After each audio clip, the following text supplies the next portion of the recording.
The original water pipe to the building was a black plastic, and so it broke or whatever. So they changed the water pipe main to copper, so it's been replaced. Meter, pressure regulator, main water shutoff valve, and front spigot. In 1979, you would have had to put insulation up here in the band joist area. So it's been removed. And you're right on borderline whether you had to have it halfway down the wall, which I think you did. So insulation has been removed in this basement. In 1979, the house would have been built with a sump pump. This would have been part of the original construction. There's drain pipes, and you can see the pump is dry. That's the receptacle for it. And this whole back wall, there's a big hill on the back. So the concern would be for moisture penetration, water intrusion, wet basement, whatever you want to call it. So this house has had new window wells put in, a new deck. It has a drain pipe system installed in the backyard to divert the water away. So this house has new window wells, drain system, new basement windows, and the only thing it doesn't have that you pretty much have to do today if you were finishing it, you have to have a ingress egress so you could get out as well as get in. But you can see the slope of the land, and there's the next house right there. So anyone's concerned buying this house would be a wet basement, and that's fine. You know, wet basement, sewer problems, those are your two worst problems. But there's no evidence that this is an issue because of reasons such as new window wells, drain system in the yard, and a sump pump installed by the builder that doesn't have any water in it.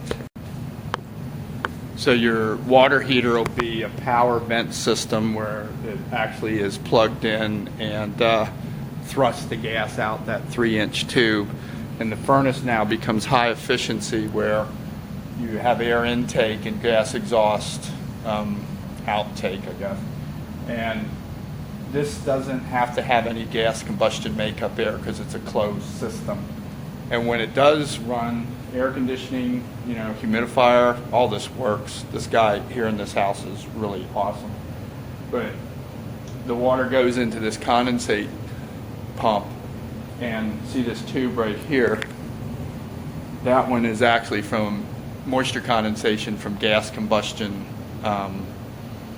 Taking all the heat out of the gas combustion, you get condensation water. So this will have water drip out in the heat season as well as the cooling season. So instead of putting it out here into the floor drain, the guy pumps it over into this laundry tub. It just makes it neater. Want another lesson? When you don't put any water in here, the trap will dry up. So if you don't put anything in here, every so often you have to pour some water in, which I think I'll do. Probably find a bucket. Want to see something funny that you'd never recognize? Poured concrete foundations, 1979. That's a form. And this goes on the outside, so it makes it look like brick. So now, when the guy set up the forms back in 79, he put the form on the inside, and so that's why you have the brick look here. But if you go outside, the brick is smooth because the forms were backwards. It's insignificant, but nobody would never notice this. So this is the topography of the house that we're inspecting this morning, where I told you that you had the perimeter drain pipe system and all that. You can see the pronounced slope of the land, and there's actually a storm sewer right here that comes through this property, but you wouldn't know it, but an easement would show up that it does. So the water comes down here and then you go back up. So over there would be a creek. The trash dudes cometh and the trash dudes maketh a lot of noise. So anyway, this water from this hill and all this would be the big concern about the house, and I'm cool with that. I'd be concerned about it too. So that's actually a storm drain that's going to take water from somewhere up there, run this way, all the way to the street. So in this yard, you'd have to always have access to this. But if you can see how you'd have water, and people, rightfully so, would be worried about water going into the basement. I'm cool with that. But this guy, owner, again, he's really awesome. He has pitched water away and put in drain pipes, which you just assume logically evacuate down in that corner, not to the front. And the sump pump right here goes into an underground drain. That's the 3-inch pipe I was showing you earlier for the water heater. And if you're ever looking at a property, you know, this age, whatever, and you see these pipes sticking out the wall and you can't figure out what they are, that's because the gas was put in later, and this is gas intake and gas exhaust. And that tells you that they put a gas log in the fireplace. The fireplace is masonry fireplace from '79. The time I got into the 80s, they changed them to prefab metals. So the guy who's buying this place is not here. So I'm kind of making it for him. Hey, dude.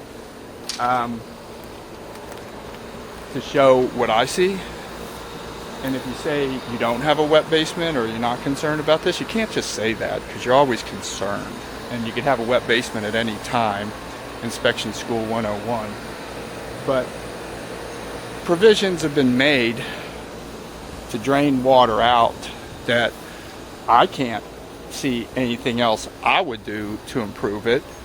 And in the basement itself, inspecting it, you could not find any water intrusion signs. Okay, you say painted the walls, all this stuff, but I don't think anybody's hiding anything. And then, you know, again, I got another drain here. My water is going to take off like a billy goat. So the only complaint about this house I could see people doing is, where's the kids going to play soccer? Well, I guess I'll just take up swimming. Would you like some more Jimmy Carter era trivia? Well, the garage door openers, they didn't have electric eyes, so they started doing those about '95. Anyway, these have them. So if I put my tester in here and push my button, it'll trip off. I happen to know where the reset is, and it was original from '79, and that's in the master bedroom bath. So when this house was built in '79, you did a garage, your bathrooms, and any exterior receptacles. There's one on the back, outside. Not your kitchen. Your kitchen not till '89, so this kitchen does not have ground fault protection because it was built in '89. So I would tell you to improve the building to put in ground fault protection, but here's your trivia. So anyway, that's original by the builder. So here's a change, alteration, and a modification. And that's where all your trouble is when you do inspections. So I put my tester in here. It's live, so this wire was added. This wasn't done by the builder. I push my button. It's not ground fault protected. I wasn't expecting it, nor is that one. But here's what's interesting. So if you were a crafty kind of person, you probably did kiln work. So check this out. Now, I don't know if that receptacle's live. I'm assuming it is. I'll backtrack and see it because I just saw it. But that would be a kiln receptacle. So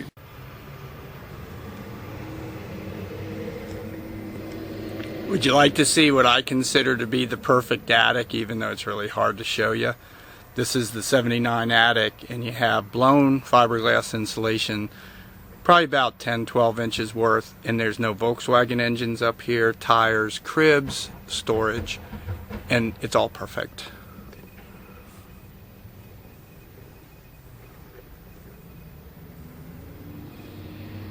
No moisture condensation on a little bit there, a little bit there. And that's what happens when you have a heat season and moisture gets up. But when they put the new roof on, they improved the ventilation system here with a ridge vent. So all this discoloration around the nail heads is from the nail heads being frosty in the winter. But I consider it insignificant. And you don't let anybody talk you into anything different.